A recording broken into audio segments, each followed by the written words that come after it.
Thank you for joining us today on our course on COVID-19, rent, and operating cost obligations, how to survive and thrive through a time like this. My name is Ryan Cathers, and I'm the manager of healthcare leasing here at Cirrus Consulting Group, and we're going to be together for just about the next hour. So it's really about this burning question, what to do now? How has this impacted the practice? How has it impacted you personally? And there's going to be a lot of different questions throughout, and we've incorporated this in how it's impacted the lease and in particular business. So to Zach's question, what do we do with rents, for example, if landlords aren't budging? What is a strategy to utilize to help put yourself in a better position? What are other doctors doing across the country to succeed through this time?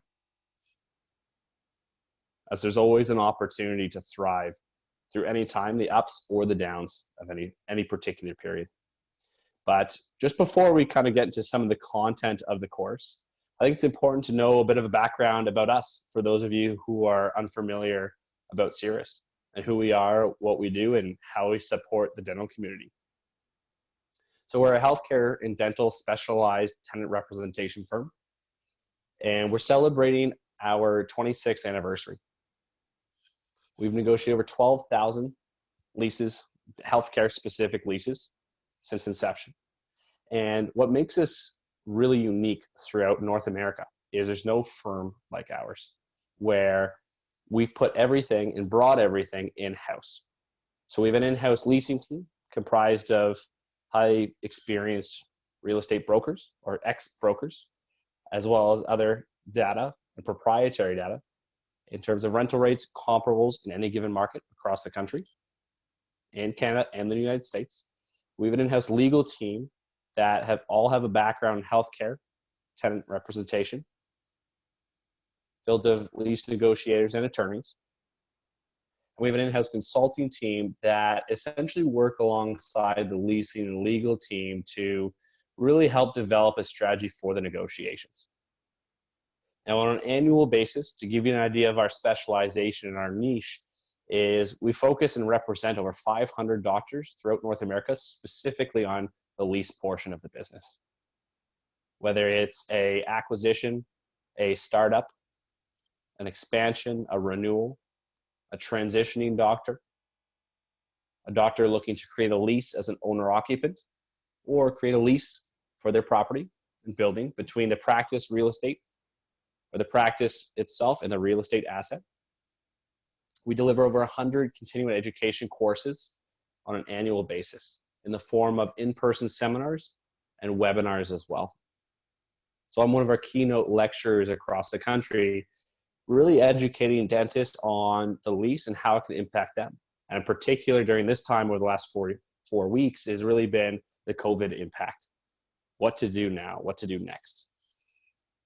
We lecture at most of the major dental conventions as well, such as the Greater New York, Pacific Dental, the Yankee Dental, the California Dental. We truly represent dentists nationwide. Now here are three numbers: 85, 54, 80. Again, 85, 54, 80.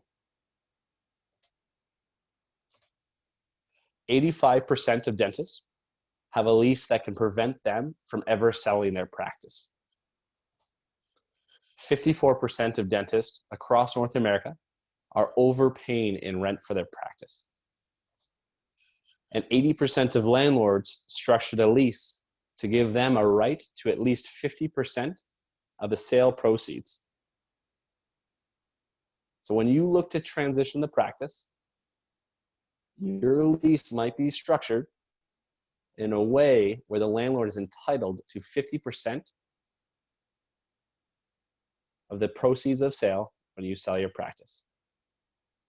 How would that impact your retirement? Would it alter your financial planning? If you've been overpaying in rent, do you understand why you've been overpaying and the different variables that are baked into rent? How does that impact your transition plan? Did you transition sooner if you're paying less or fair? And would you like to be able to sell your practice or know what is the process to sell it and how it pertains to the lease?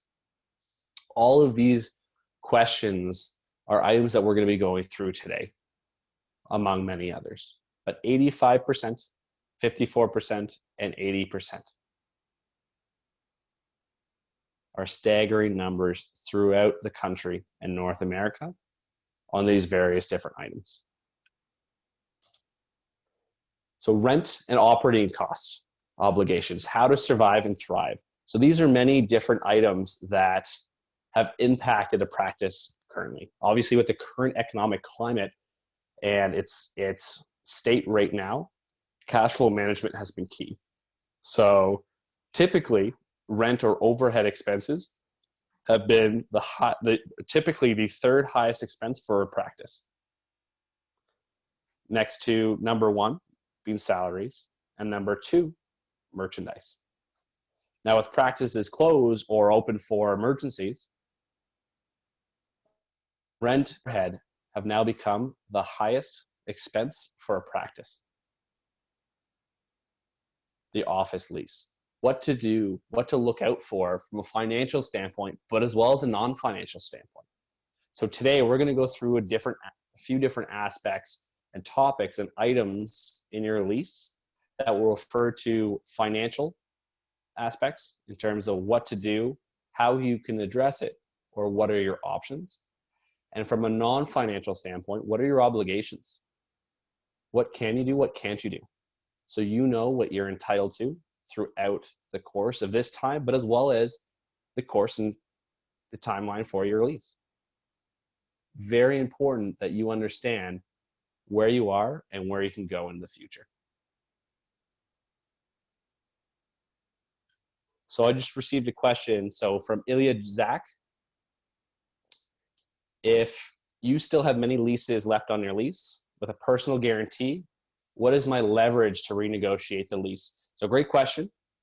We're going to park that again for now, as this will actually be addressed and talked about today. So we will get back to that one as well.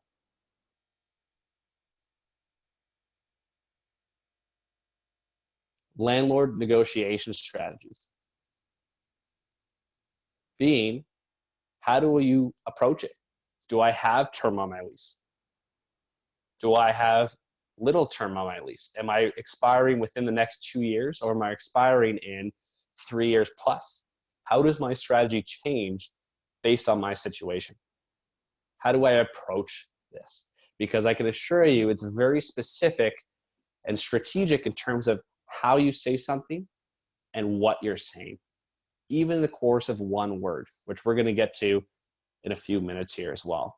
But it's very strategic in terms of, again, how you approach the landlord and what you approach them with and how you say it. And the amazing part about everything going on right now, we've got an unprecedented opportunity for new leases. We were just retained by 4 doctors last week looking to start up a practice and take advantage of the uncertain times where landlords are presenting unbelievably attractive rates to get a new tenant into the building. There was a doctor in Florida who was looking at a space that just came up vacant, where it was a 4,200 square foot gym previous to that. Gym closed down with COVID, moved out. So now there's a 4,200 vacant space in a building. And with a dentist looking at building out a practice there and staying long-term, that's music to the landlord's ears. So they absolutely get aggressive and present attractive rental rates to keep business moving. So there's certainly some unprecedented opportunity for new leases as well as renewals. So I saw a few of these questions here. We're actually going to touch on them in a few minutes as well, in terms of the force majeure clause, some of the expropriation clause, things of that nature. So I will park those for now, and we'll address them in a little bit. But in terms of the current economic climate, so there's really three phases to what's going on. As we've talked to and obviously done the research and talked to the parties that are obviously very involved in forecasting and everything in between. So what we like to refer to is we're in phase one. Phase one is, while we're figuring everything out, everything's shut down. Once phase one is coming to an end, phase two is everything opens up again. Now, for example, if your practice was providing $200,000 of production each month, for example, you won't be doing that when you open up. There's going to be a significant period when your practice is going to be producing $50,000, $100,000 for a period before the consumer gets back up and running. Debts are paid off, as don't forget, not only are the practices deferring debt or payments, consumers are as well. Phase two is as that debt's being paid down, but there are still some necessities. Phase three is everything getting right close to normal. Phase four is back to normal. So as painful as we are in phase one, there is going to be pain in phase two as well. But it's about managing that pain, as it has an impact not only on the economy, but to dentistry as well. And it's going to impact different specialties. It would impact a general dentist from an orthodontist. Very different type of service and different type of consumer base. Now, what is a lease? So I ask this question as I lecture across the country, and I typically have everyone raise their hand and ask, what is the first word that comes to mind? One word when you think of a lease. Now, see, it's a one-way webinar. Some of the answers I typically get is a contract, an agreement, some choice words about a landlord, stealing, things of that nature. I'm joking around, but many, if not all, are thinking of a rent check and the payment you make each month to the landlord for rent and overhead. Now, it's interesting, as I asked the next question, being, who here has actually read their lease cover to cover, word for word? And typically, I'm in a seminar of 40 doctors, and I have everyone raise their hand. And out of 40 doctors, there's typically only 2 or 3, if that raise their hands and reference they've read their lease or understand what's in it. 2 or 3 out of 40. Now, why is this important? So everyone thinks about this 1 month's worth of check, whether it's $5,000 a month, $10,000 a month, $2,000 a month. Have you thought about how much you're investing into the landlord? So in most cases, most practices do not relocate unless there's a specific reason to. So in majority of cases, if you're not looking to relocate, the average career length for a dentist is typically in and around 30 years on average. Again, some are shorter, some are longer. If we go for an average rent, so again, we're talking about average rent across the country, and for simplicity, I'll pick a round number. So for $5,000 a month. Have you given any thought to, over the course of your career, of a 30-year career, how much rent you're actually agreeing to paying with the landlord? So assuming there's no interest on your rent, or not interest, sorry, no increases, which we all know over the last 10 years, there's not been any sort of a decrease in rent. So assuming, again, your rent does not increase over 30 years, how much rent do you pay over the course of your career? Let's do the math. $5,000 a month for a year, $60,000. Over the course of 10 years is $600,000. And over the course of 30 years is $1.8 million that you're committing when you sign that initial lease to the landlord without any increases. $1.8 million. If you knew you were committing that much to the landlord, would you have looked and reviewed the lease differently? This is the first critical component of a lease negotiation. You have just learned one of the biggest negotiating points with the landlord is rent. Now, if utilized properly, it can help you win in the negotiations. Now, by no means am I suggesting you to overpay in rent, but if utilized properly, you can win in the negotiations. Now, my goal today is to teach everyone here that it's not all about rent.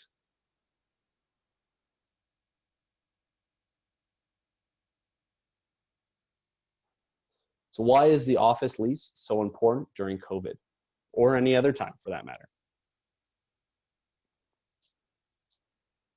Because location, location, location.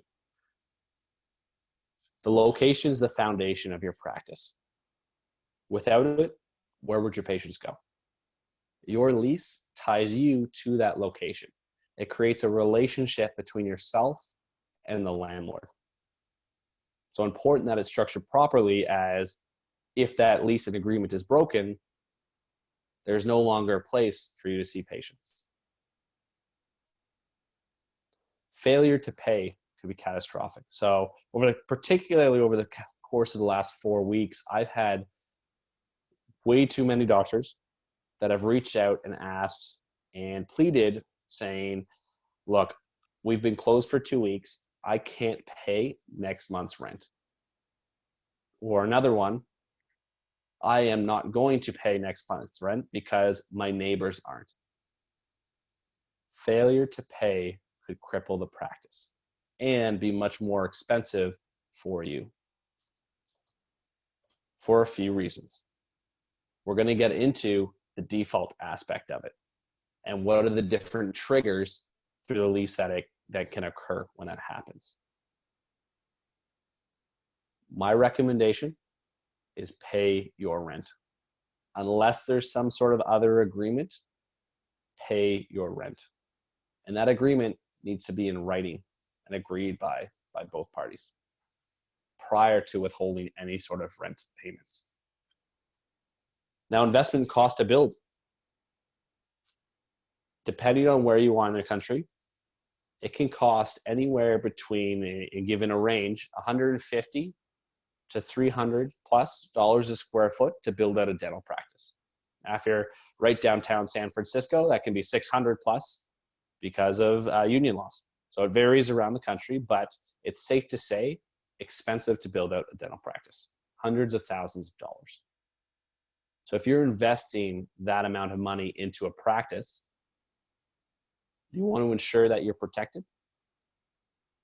What protects that investment is the lease.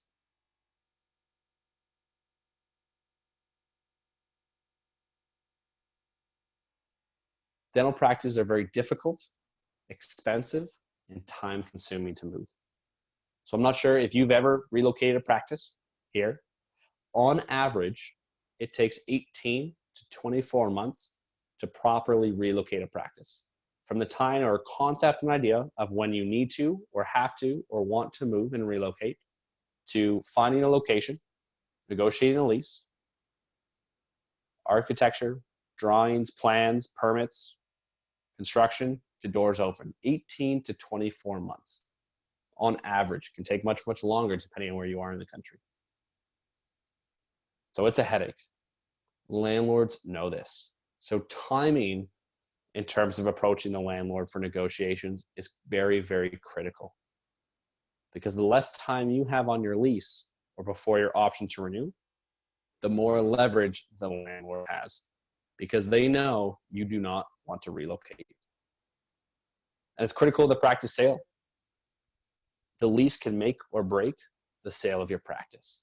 So we spoke about the 80% of leases today, without the doctors knowing in many cases, the landlord's entitled to 50% of the sale proceeds. It's unbelievable, but it's what's been agreed upon. It can make the break the sale of your practice. Now we'll take a quick second here to answer some of these questions. So in terms of the expropriation, we're going to get to that in a few minutes here. Same thing with the force majeure. I emailed the landlord to consider rent due to COVID and there was no response. Am I still liable to pay the absence of the response? Absolutely. If there has been no agreement, or whether it's in writing via email, but ideally speaking, it should be in a proper document. There's no agreement in place to defer rent or abate any sort of rent. You're absolutely liable for those payments of rent. In terms of the questions of the 2 years left on my lease, if President Trump shuts down until July or August, can I leave the office and not pay? That depends on, I guess, what you're referring to in terms of the shutdown.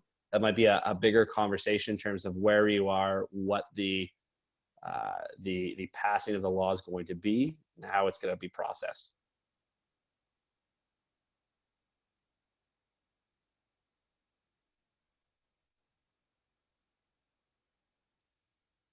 What should the office lease do for you? Firstly, it should be able to provide fair and affordable financial terms. But I'm not just talking about rent. So many of you are on what's called a triple net lease, where historically, to give you an idea, a gross lease was where there was a base rent plus any sort of maintenance cost of building, any sort of expense. It was all included in one number, and you paid it each month. A triple net lease is where they began to separate the cost for the building from the base rent. They began to realize renewals were coming up further apart than the expenses. So it was out of pocket for the landlord. So triple net is made up of taxes, insurance, and maintenance of the property. And you pay your proportionate share based on the amount of square footage you pay.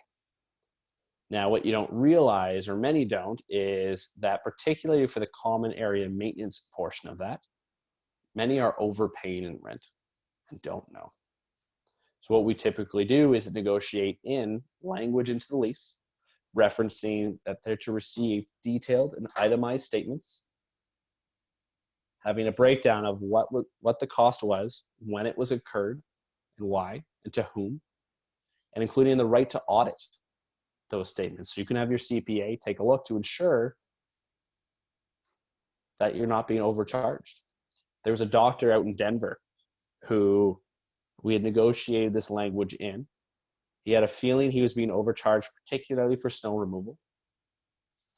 Had it audited, and it turned out that the landlord was charging him 4 times the amount for snow removal compared to the average in the area, because it was his brother's business and snow removal business. Can you believe that?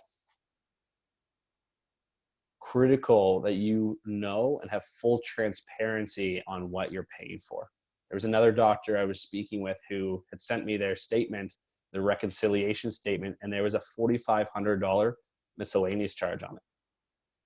I asked, what was this for? What's the explanation for it? He said, honestly, Ryan, I didn't ask. I just paid it. I said, let me get this straight. You were told you need to pay $4,500 for a miscellaneous charge, and you just paid it. Know exactly what you are paying for.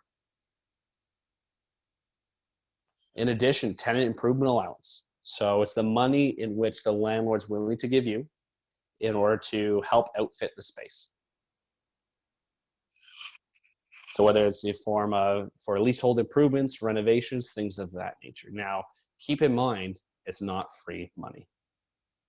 Now, in some cases, it's a good deal, depending on the case, absolutely. But in some, we typically recommend if it's for something like a cosmetic improvement, whether it's carpet, flooring, things of that nature, it may be more beneficial to complete that out of pocket or borrow more from the bank, depending on the interest rates. As the higher the TI, typically, the higher the rent. So if you feel like you're overpaying, that can be a component of it.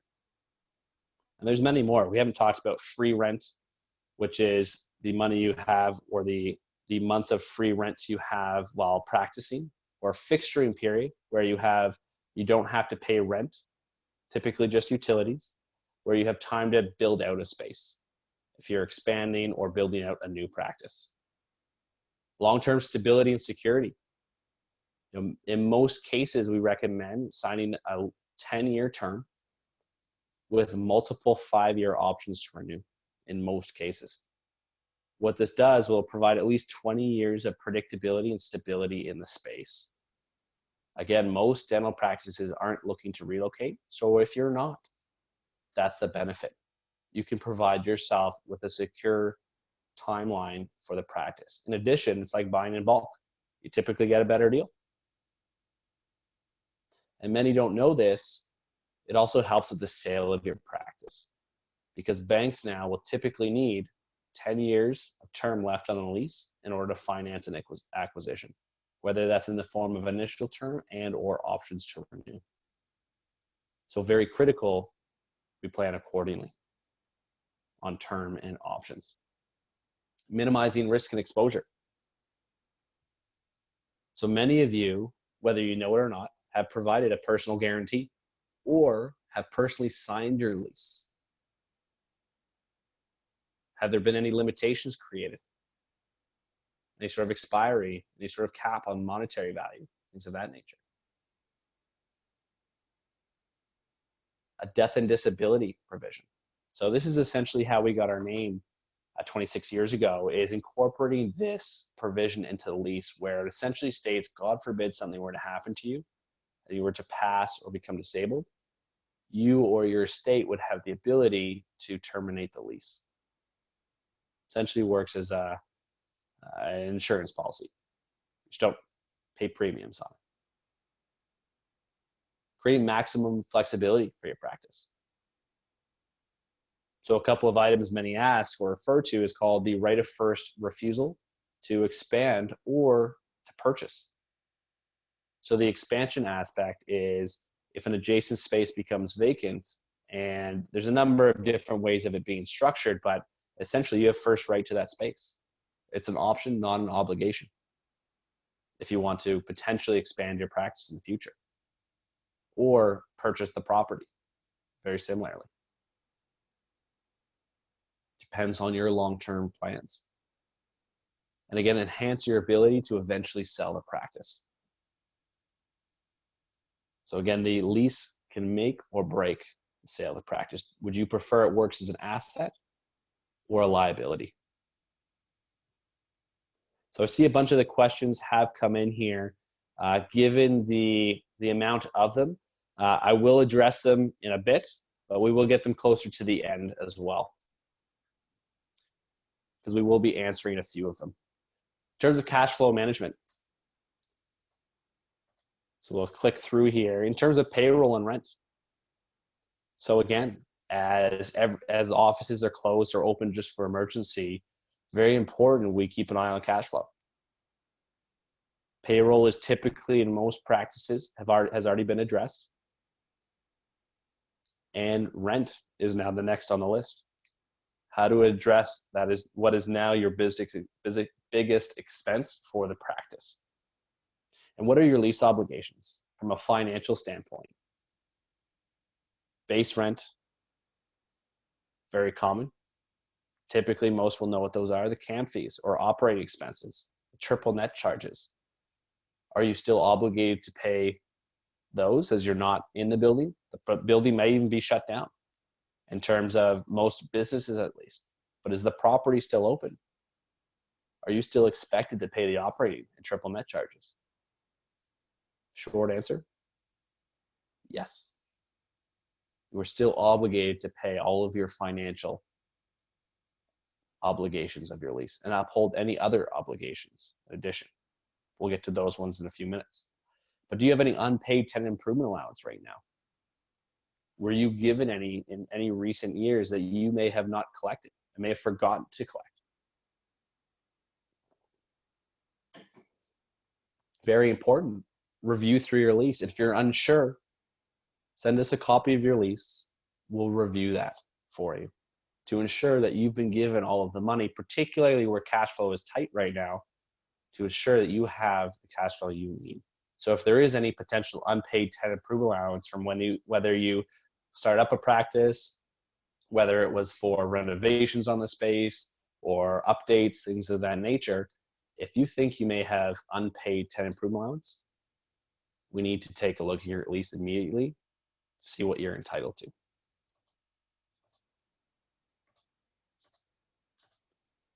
So a few of these items here. The default provision.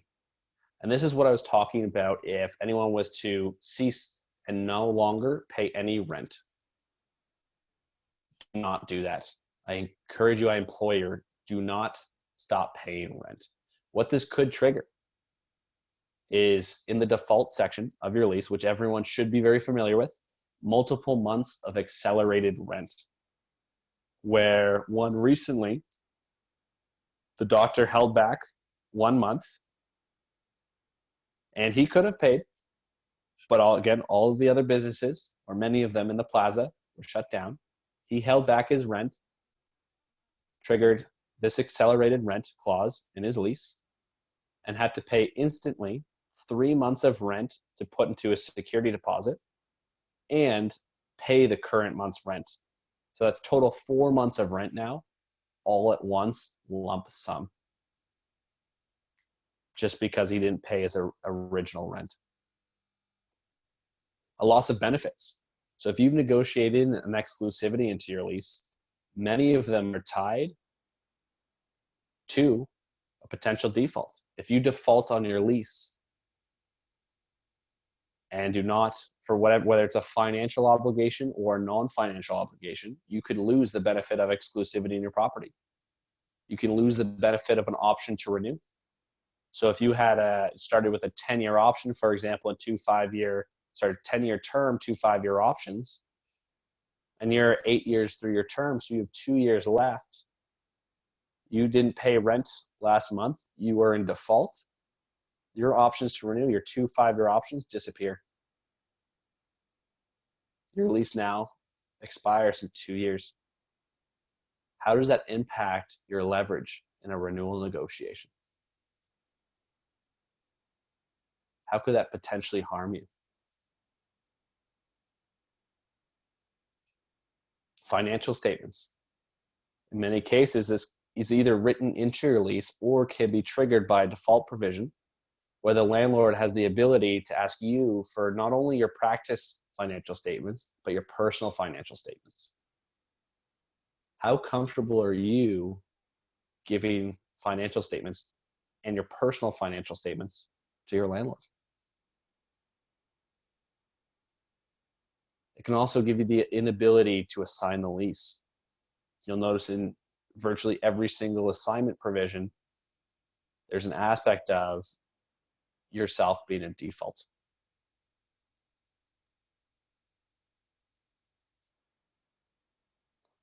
There may be termination rights in the lease.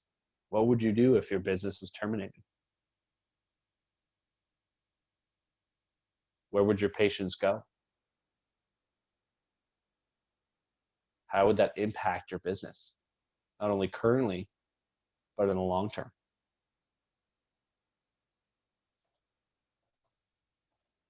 The non-financial components. So I know many of you have been asking and referencing the force majeure. So this is one particular clause in your lease that essentially outlines an unforeseeable circumstance that prevents someone from fulfilling a contract. Particularly, it typically references some form of act of God or war, things of that nature. Now, review your section. Majority of these particular provisions do not have any reference to pandemic, but many of them will have reference to some sort of closure. But be very careful on how it's worded. We're talking non-financial aspects because the way that they are typically worded is, we will forgive you for all of your legal components that you need to avoid during this time, i.e. your business hours if you have to close up shop, but you are still obligated to pay all financial obligations of the lease, being rent and operating costs. There was a letter from a doctor that we had received on the East Coast where the landlord had stated, "We've noticed, doctor, that you have closed your practice. We will not hold you in default of your lease as per this article, as long as you continue to pay your rent as expected at the beginning of each month." Very, very critical to know how yours is structured and what your obligations are. If you're unsure, send us your lease. Describes the potential relief of performance of the lease. There might be some language in there that may be a relief for you, where you may not have to pay for a certain amount of time or a certain percentage. It's typically only landlord friendly. I can assure you, any new lease or any new renewal now, languages have all been inserted for this particular case, referencing pandemic and things of this nature. But very critical to review this section and know what your obligations are.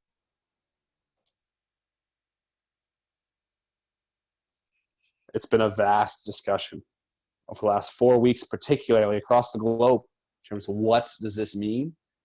How is it impacting businesses, particularly in our case, the small business? Now, what to look out for. So there are other critical business impacting clauses through your lease. So these are not limited to, these are some of the main ones, major ones as well. So the demolition clause, for example, many leases have a demolition or a redevelopment clause in your lease whereby the landlord has the ability to terminate your lease, typically on 30 days notice, to redevelop or demolish the property. What would you do if you received that notice? How would you respond? You now need to move the practice.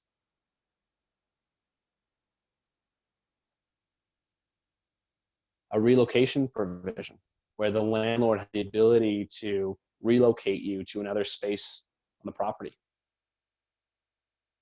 This happened recently to a doctor we were speaking with who had just finished building out her practice. She just opened doors for 3 months. She had a beautiful end cap space, and Starbucks wanted her space. The landlord looked at their lease, had a relocation provision, 30 days notice, told them they're vacating and moving into a space at the back of the property to make room. And the way the relocation provision was structured is that the doctor was to pay for the new renovations. 3 months after doors open, construction's finished, but investing hundreds of thousands of dollars in their current space, they now have to do it again because of this simple clause. Continuous operation. So many of you, if you're in particularly a mall or strip plazas, there's either a continuous operation or a normal business hours definition and provision in your lease, referencing a minimum amount of hours and days you have to be open for in a plaza. Does yours include any of that? Can you be held in default?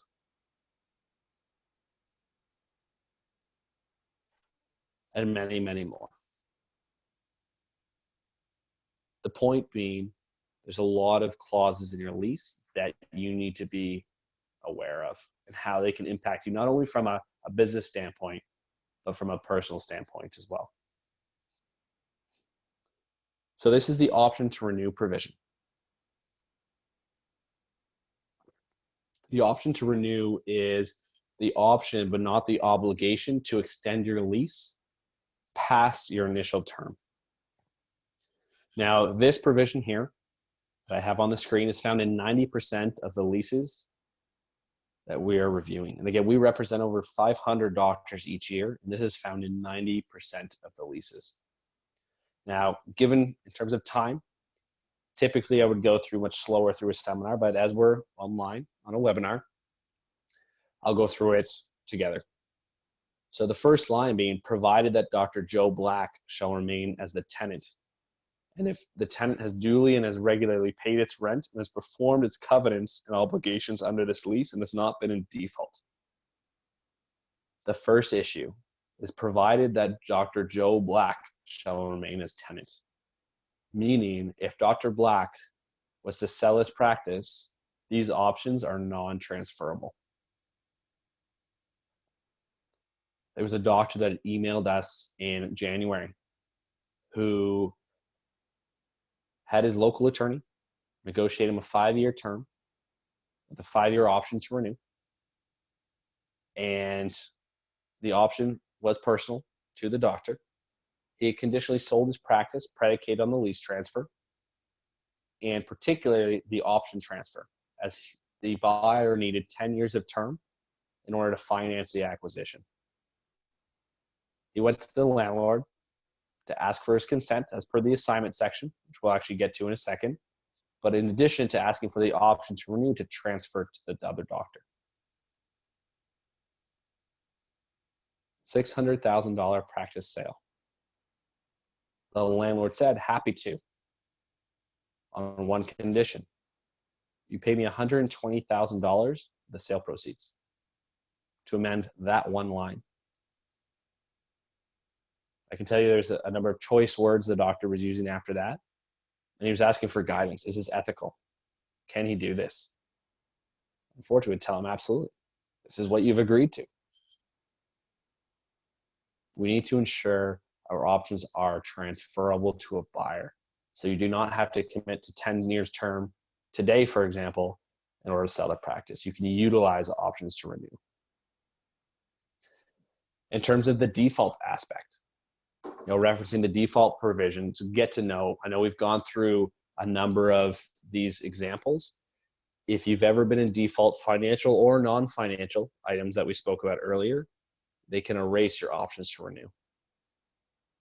Any such renewal shall be on the landlord's then current standard form lease at a minimum rent to be determined between landlord and tenant.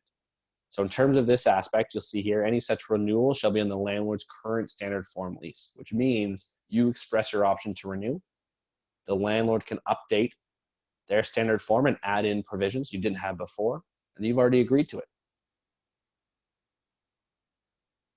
Here we just need to include a redevelopment clause because we're debating selling to developers in a few years. But I appreciate you expressing your option to renew. In no event shall it be less than the rent paid in the last year of the original term. Essentially, which way is your rent going? Up. And finally, if the landlord and tenant are unable to agree on a market rent within 60 days of the exercise by tenant of its option to renew, the rent shall then be determined by arbitration based on market rent for renewing tenants in the building. What happens if your neighbor made a deal with the landlord, they couldn't get credit from the bank to borrow $150,000 to renovate the space, and they made an agreement to pay a higher rent over X amount of time to pay it off? Are you now expected to pay the same rent?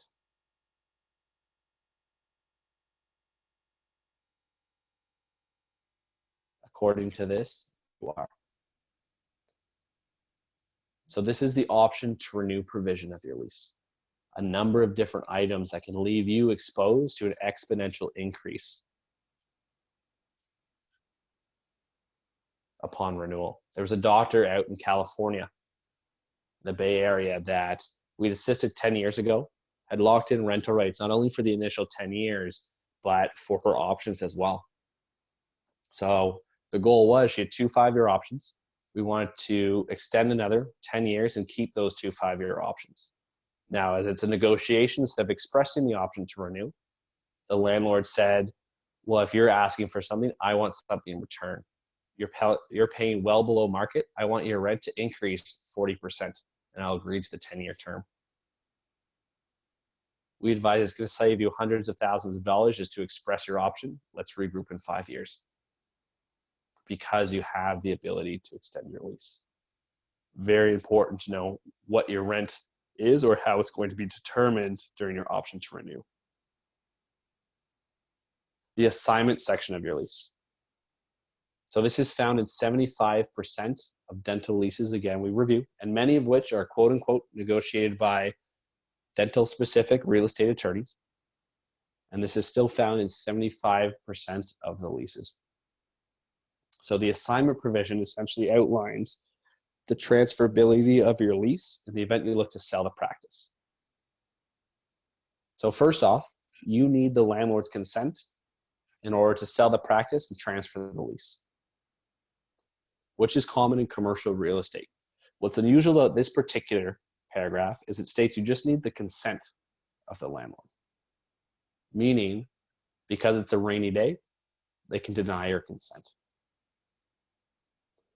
Some of which you'll notice in yours have been referenced, which consent shall not be unreasonably withheld. And many believe that is protecting them. Depends on the process that follows after this. My question to you is, what's the definition of unreasonable? Mine's going to be different from yours, different from the landlord's. You'll notice in the second highlighted paragraph, so the landlord should have the option to, 1, approve tenant's request to assign the lease or sublet the premises, 2, decline tenant's request to assign the lease or sublet the premises, or 3, to terminate the lease agreement upon the effective date of such proposed lease assignment or sublet. Meaning 1, they can approve, 2, they can decline, or 3, terminate your lease. How much is your practice worth if the lease is terminated?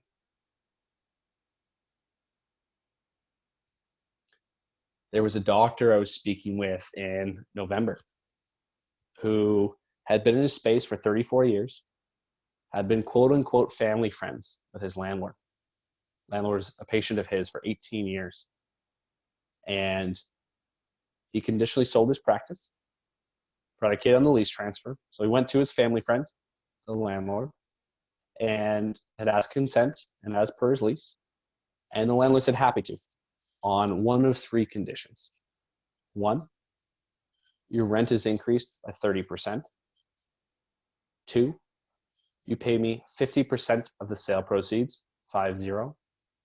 Or 3, I terminate your lease.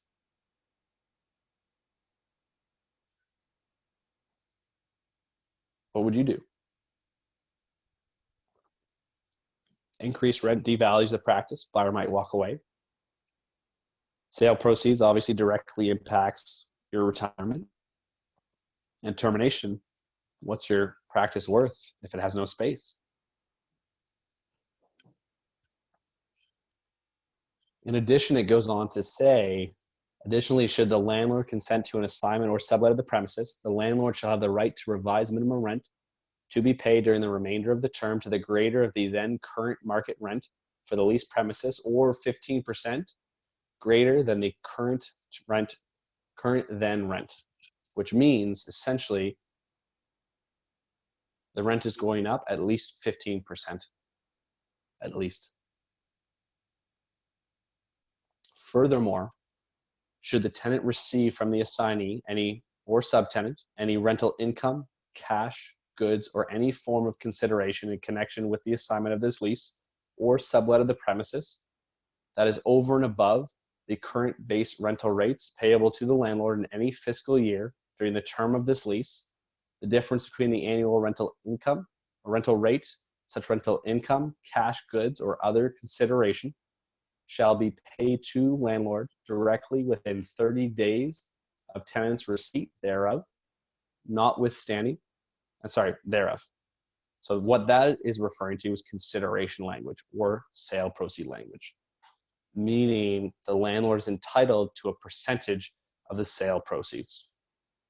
So in this particular case, and it's found 75% of leases, so this rolls back, this specific type of sentence is found in 80% of leases, as I mentioned at the beginning of this webinar. It's unbelievable.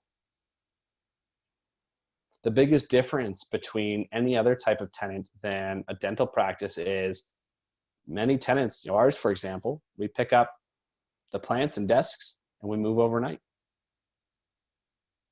Where dentists unfortunately can't. You're stuck to your space. Notwithstanding the landlord's consent to any assignment or subletting, the tenant shall not be released from its obligations under the lease and shall remain liable for any failure of the tenant or its assignees or subtenants to observe each and every covenant of the lease. So it's interesting to note that even if the landlord consents to the transfer, that you remain liable. And notice there's no expiry. So that's not only your business, but if you've signed personally or personal guarantee, that's you too. So just taking a look at time here. So I'm going to quickly go through some of these other slides and then get right to questions as well. So in terms of the tenant lease cycle, so what we typically recommend is beginning the negotiation process at least 24 months out from expiry. And this is for a few reasons. Again, time is leverage for a dental tenant. If there's less time, increased leverage for the landlord. They know you can't move in that time. There's no incentive to give you a deal. Now, 95% of our renewal projects, at least, the doctor is not looking to relocate.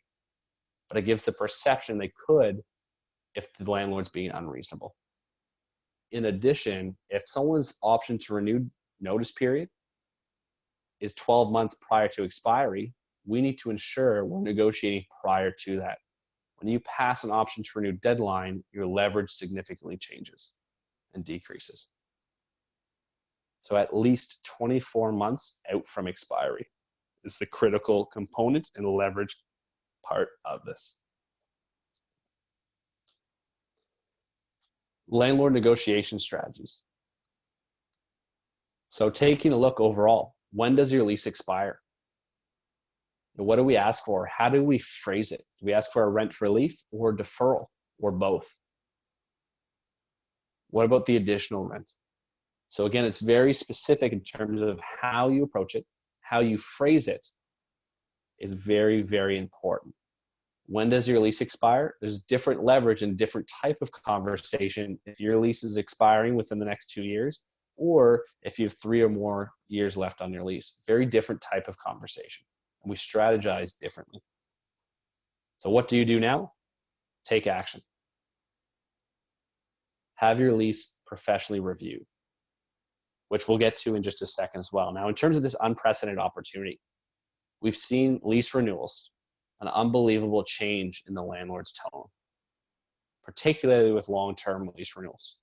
Because of everything that's going on, landlords very similarly are looking to lock up tenants for long-term. So we've had significant amount of clients looking to renew their lease early, and even mid-negotiation, see a change in the wind from the landlord as incentive and inducement to sign a new long-term lease, and taking advantage of resetting rental rates. So if you feel like you're overpaying, now's the perfect time.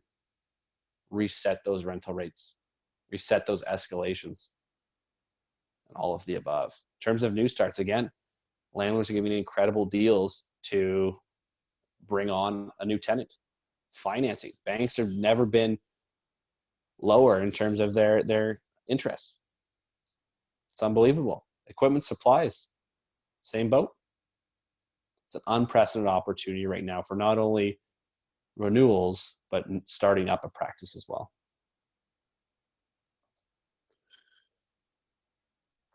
Now, in terms of the financial aspects, we have our proprietary data, we have the software as well as the knowledge in terms of each market on to be able to determine if you're overpaying in rent, what fair rent is, and all of the financial aspects, TI, free rent, fixturing, and so forth. Now, in terms of the strategy and tactics for winning the lease negotiation, this is our 8-step process. So I won't go into detail today given the timeline as well, but there needs to be a proper process for it. Most make the mistake of just picking up the phone and calling the landlord as soon as they receive a renewal notice. But have you identified what some of your goals and visions for? Have you reviewed the lease in detail for all the risks, exposures, liabilities? Have you prepared your market research on rental rates and comparables to determine what's a good proposal to send. What should I be paying? What is the strategy based on your goals and vision for the practice? How do we approach the financials? How do we approach the legal components of it? What do we approach them with? Do you have a proper strategy prior to reaching out? Once you do, once we do, this is when we would negotiate with the landlord. So typically economics in first and legal terms and conditions second, because many want to know, okay, what are they going to pay? And that's what attracts landlords. They want to see term and rent. That's what they're interested in. So to give you an idea, on average, the lease negotiations for economics are typically a little over 15 hours, and the legal terms provisions a little over 35 hours based on our metrics last year. And prior to reviewing the lease or executing, we do a final review, because unfortunately many landlords will insert things that were already negotiated and agreed upon and reinsert the old language. So we want to ensure that everything we've spoken about and agreed upon is there. So we're just about near the end. I know there's a bunch of questions here, which I will get to and address in just a second here, but just so everyone knows, the sponsor of the course today had actually offered to cover the cost for a critical dates and risk analysis for everyone. So it's essentially a lease review, where it's typically about a $1,500 value, $1,495, and it's an economic and legal analysis of your lease, where our leasing team will do their due diligence on the market rental rates, comparables, to determine if you're overpaying in rent, if it's fair, while our legal team goes through the legal terms and provisions in detail, highlighting all the risks, exposures, liabilities. We then schedule a call with you. It's typically about an hour long.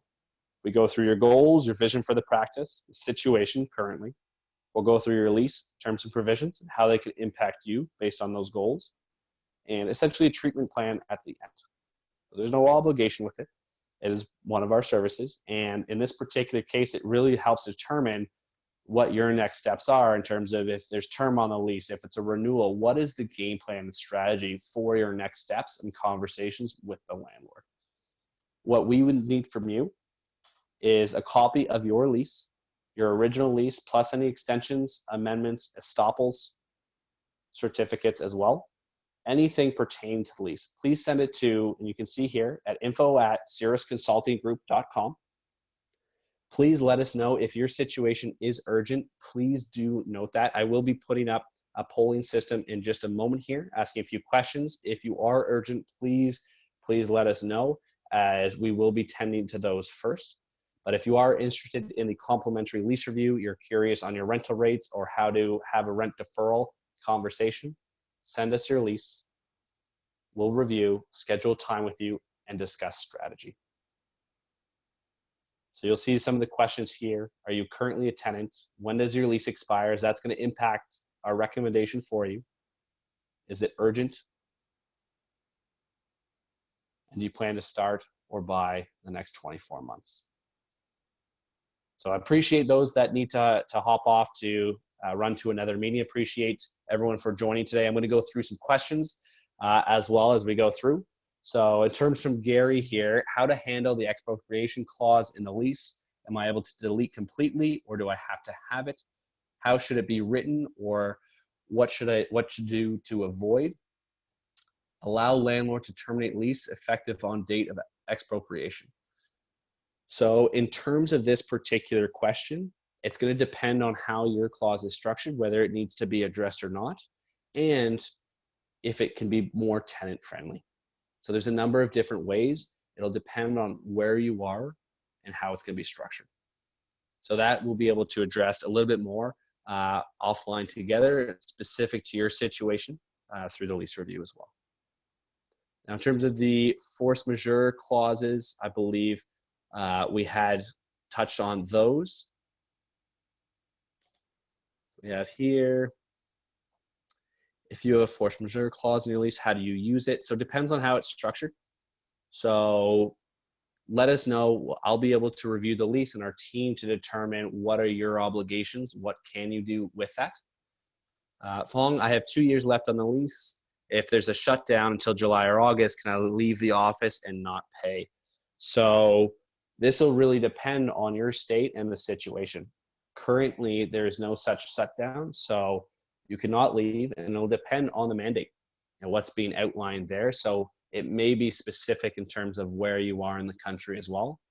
So determine, but if you do have 2 years left on your lease long, I do highly recommend sending us your lease so we can properly review and strategize and give you a few options moving forward in terms of what to do and how to do it.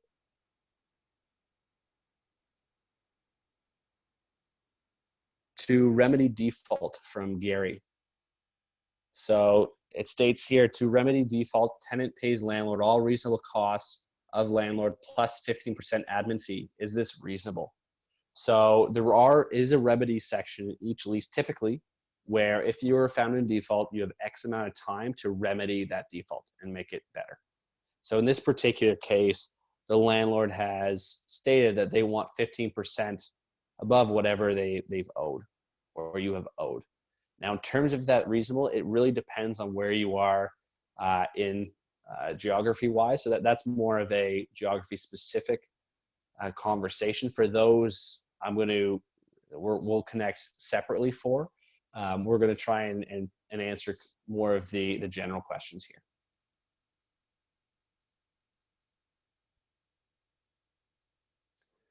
So Michael, I have 2 months left on my lease. Is it too late to negotiate? So Michael, absolutely an urgent situation. Is it too late? It's never too late. Does it change the strategy of the negotiation? 100%. We change the priority system based on your goals and vision for the practice, but we're gonna be realistic because it's gonna be a different type of conversation when you're 24 months out from when you're even. We have clients that are month to month, whereby the landlord has the ability to terminate their lease in 30 days notice. And so is it too late? Never too late. Does it change your position? Absolutely, and it changes strategy. So certainly put urgent and put that in your email as well. We need to connect ASAP if you have 2 months left on your lease. Dr. Ajwani, can the landlord refuse to accept the force majeure clause, which allows you to not pay rent? So again, it'll depend on what yours says. If yours actually states, which is more rare, that you have the ability not to pay rent, then if it's in the lease, they have to abide by it. But if they're refusing, maybe it's not structured properly. So through the lease review, send in your lease. We'll review that clause more particularly for you, more specifically to see what the obligations are as well. Zach, I have a practice in Canada. Never heard that the landlord has a clause that can't sell your practice or wants 50% of the practice sale. And is it only in the States? Zach, actually, it's across North America. Regardless of where you are, whether you're in BC, Nunavut, over to Nova Scotia, Newfoundland, and everything in between, it is in, when I mentioned the stats, that's North America, Canada, and the United States. So if you're unsure if you have it in your lease, send it to info@cirrusconsultinggroup.com and we'll review for you. Ilya, when will we be discussing the COVID-19 so we can come back at that time? So in terms of that, that's where all of this ties together. So the COVID and the lease impact is, how do I approach this at this time in terms of a rent deferral or rent abatement or relief type of aspect? So it depends on your situation, the term on your lease, yourself personally as a tenant, the landlord, and the situation. And so to be able to have a specific strategy or recommendation in terms of how to help in the short term, we'll need to have a side conversation on that more specifically.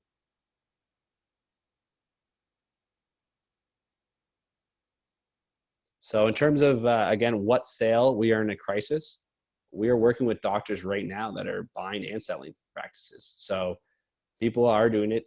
Sellers that were ready to retire are desperate to now sell, and buyers are taking advantage of lower acquisition costs. So absolutely that's happening, and it's concurrently happening with everything going on. Anytime there is a crisis going on, there are certainly many that are looking to take advantage of it and invest. So that's why we're doing the presentation now, so that way, whatever case and situation you're in, you're prepared.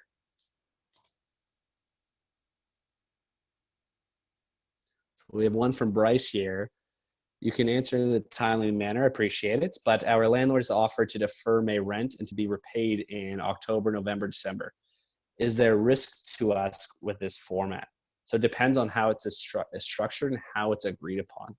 What we typically recommend, if doctors have saved and they have the ability to pay rent for the foreseeable future, we recommend that, because typically there'll be some sort of interest on a rent deferral where you'll end up paying more over the long run for deferring rent today. Now, if you are in the need of deferring rent today, that's not to say or disparage not to. It depends on everyone's situation. If you need it, that's a side negotiation in terms of deferring rent.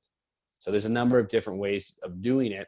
There's been some where, like yours, is repaid back over 3 months. Some have been amortized over a longer term.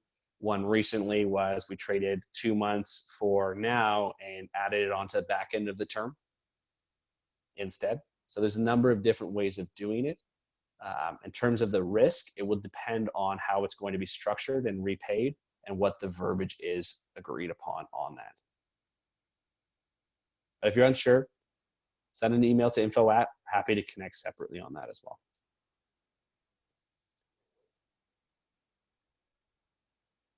Alyssa, so related to TI, what are you talking about and how could that be used for cash flow? So what I'm referring to is unpaid TI. So not TI that you haven't utilized yet, but TI that is sitting there. Say, for example, you recently did renovations or built out a practice and you agreed with the landlord that they will pay you, for numbers' sake, $20 a square foot, but you have not seen that $20 a square foot yet because you haven't put together the receipts and all the documentation needed to be able to get that money back. So when I reference unpaid TI, I mean, is that money that was owed to you that you have not gotten yet or received yet? So specifically on that aspect. So not new TI, because again, you can't use that for cash flow. That's going to be specifically what it's structured for. But if it's unpaid, that's when you'd like the cash now. So Fong here, what if I don't have money to pay? If the office shut down until June, can I just relocate and don't pay? Can I just leave without penalized? Highly doubtful. Again, depends on how your lease is structured. So if you want to get a little bit more specific, I encourage you, send your lease to info@cirrusconsultinggroup.com and schedule a call with us so we can get a little bit more specific. But I highly doubt, it's very improbable that you can just relocate and not pay anything without being penalized. There will be obligations in the lease and they do have the ability to come after you. Now, in terms of how much exposure will depend on your lease.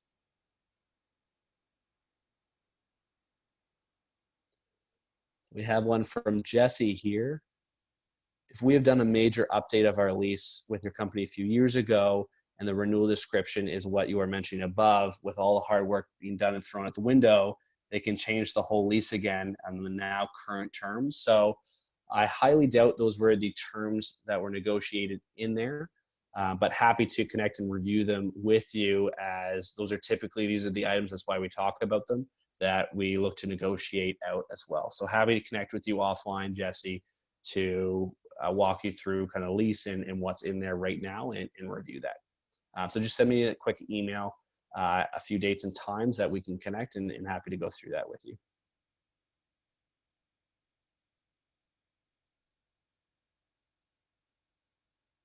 So from Dr. Tantra Lowe, there's a few aspects here. So one, so if this is standard in 75% of negotiations, what can you do? Just accept it.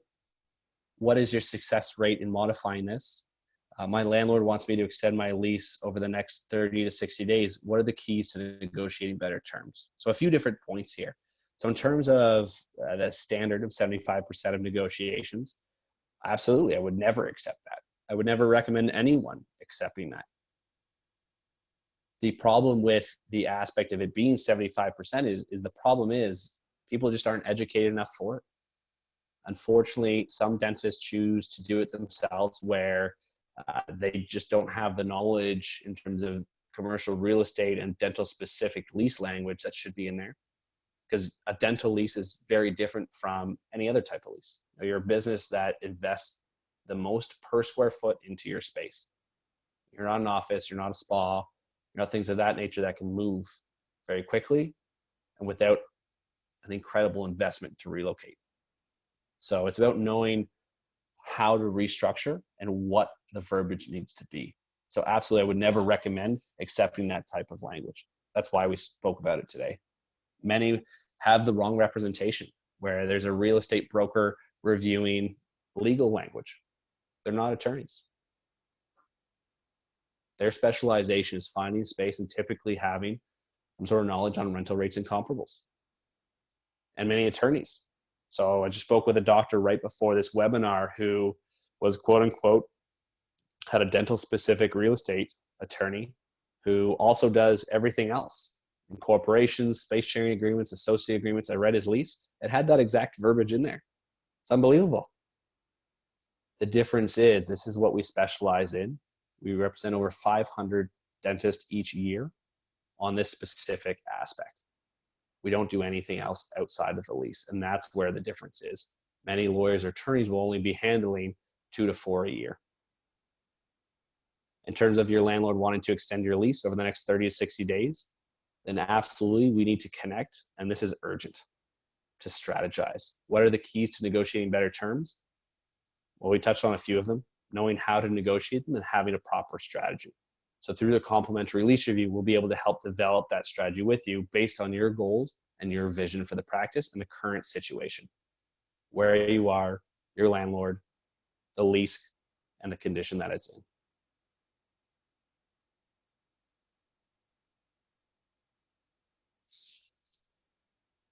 So Mansur, for renewal of the lease, even if there's a clause that the rent cannot be less than the current rate, do you think there's a scope of negotiating the rent to reduce?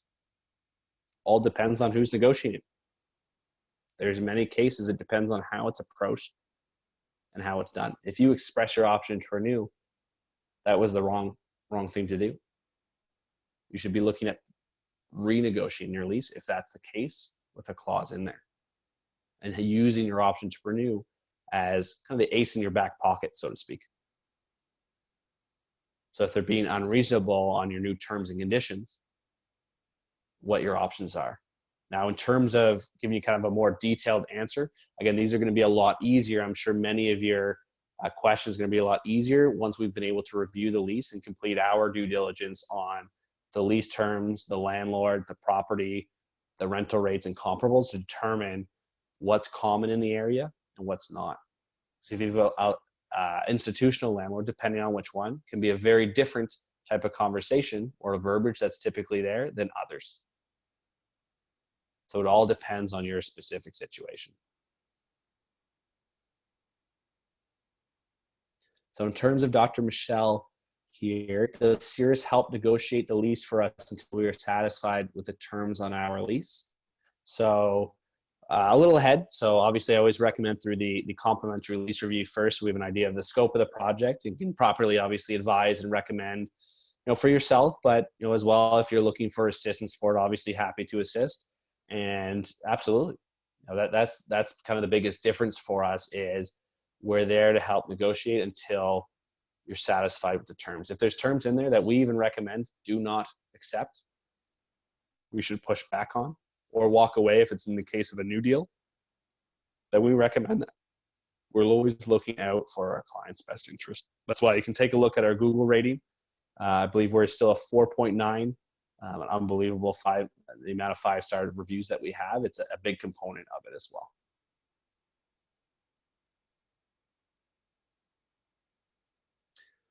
So in terms of Michael, what do we charge for negotiation and signing a new lease? So it really depends on the scope of the project. So let us know when you're available at info@cirrusconsultinggroup.com. Give us a call and schedule some time. We'll need to go through kind of some of your goals again, vision, and what the scope of the work is, because it depends on that.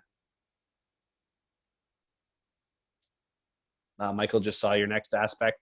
So send us an email, reference myself, Ryan Cathers, and let me know in that email when you're available to connect, as it's urgent. So Gary, in terms of your expropriation, I think we should connect offline. I know this is about your third question for it, and I want to ensure that I address it appropriately for it. It is standard in terms of the general clause, in terms of how it's structured. It varies as well. So let's connect afterwards on that.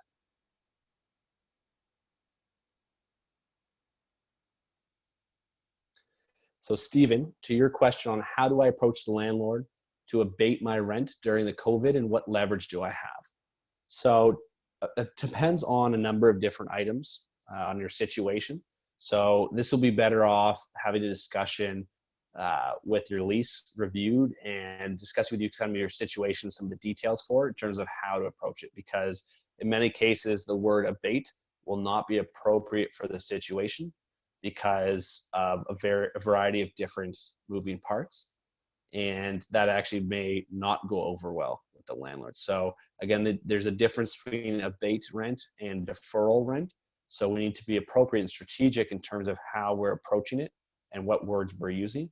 So in terms of specifically how to, we'll need to connect on that. Send us your lease, we'll review everything and be able to give you proper feedback and strategy in terms of how to approach it as well.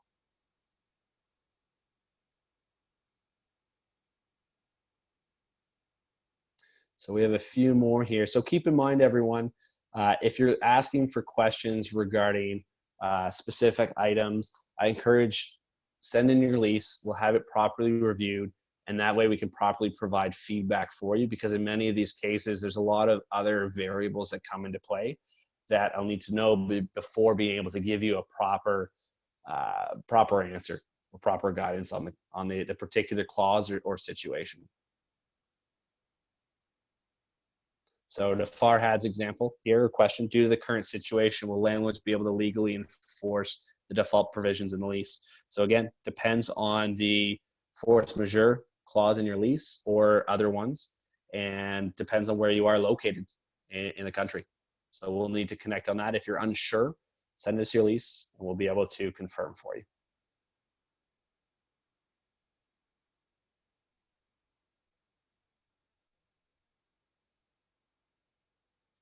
So in terms of Lena, what do you do if the landlord doesn't respond to the communication that you send him?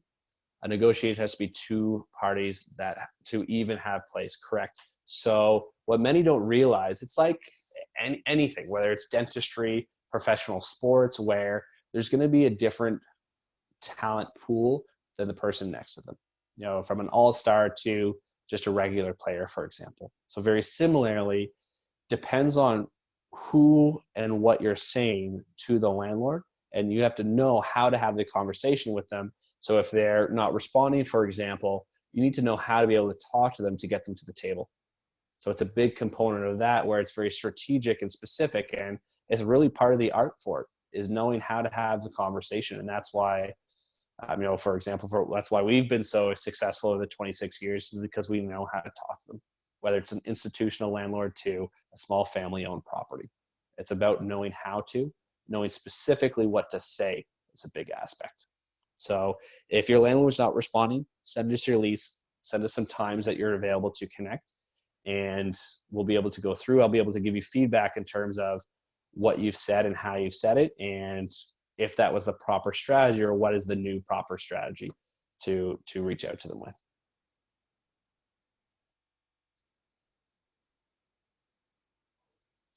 So Alyssa, in terms of your question of what have you seen now related to COVID-19? So in terms of lease, virtually everything we spoke about today, in terms of rent abatements, deferrals, the landlords or many landlords getting very aggressive and presenting very attractive rental rates for dentists looking to start up into a property, ones looking to renew their lease. There's a ton of different items that we've seen particularly accelerate over the last 4 weeks that have kind of all been in relation to COVID. So, I mean, it's a very broad question, and we addressed a lot of it today. So if you certainly have additional questions on that point, just let us know. We'll find some time to speak as well. So in terms of today, everyone, so we're just about at 4:25 here, and I know we still have just about 100 doctors on the line. So if you do have any other questions as well, Please do send your questions and leases to info@cirrusconsultinggroup.com, along with some dates and times that you're available this week and next. Again, if you are urgent, please make it known so that way we can address yours first, and we'll be able to provide proper guidance in terms of how to have the conversations, what the next steps would be for you, and how to approach the strategy, whether it's a conversation for a rent deferral or abatement, or a particular renewal, an acquisition, or all of the above. So certainly appreciate everyone's time here. I know I do see a number of more questions and comments as well for there, but in terms of save for time, we do need to continue on as well.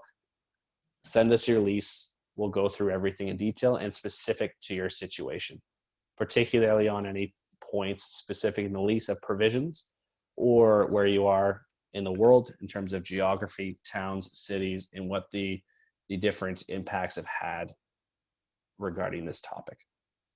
But I appreciate everyone's time. It's been a pleasure. Looking forward to speaking with all of you over the next couple of weeks. Take care, stay healthy, stay well. Take care.